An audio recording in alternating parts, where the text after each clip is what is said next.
मुंबईतील भांडूप परिसरात पूर्व द्रुतगती मार्गावरील वाहतूक कोंडीच्या प्रश्नावरून महाराष्ट्र नवनिर्माण सेनेकडून आंदोलन करण्यात आले।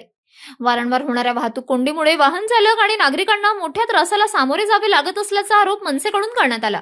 या प्रश्नाकडे प्रशासनाचे लक्ष वेधण्यासाठी मनसे कार्यकर्त्यांनी पूर्व द्रुतगती मार्गावर आंदोलन करत जोरदार घोषणाबाजी केली। आंदोलनामुळे काही काळ वाहतुकीवर परिणाम झाला। परिस्थिती नियंत्रणात ठेवण्यासाठी पोलिसांनी घटनास्थळी बंदोबस्त वाढवला।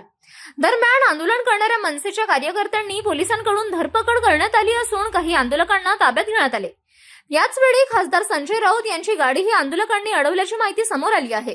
वाहतूक कोंडींचा प्रश्न तातडीने सोडवण्याची मागणी मनसेकडून करण्यात आली।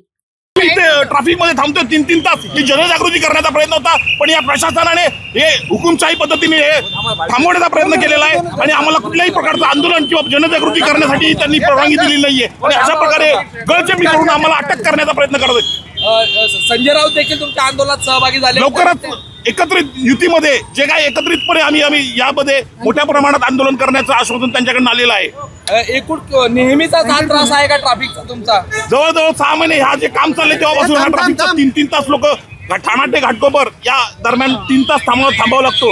गरोदर महिला जर कुठे जायचं असेल हॉस्पिटलमध्ये तर त्यांना खूप मोठा त्रास सहन करावा लागतो।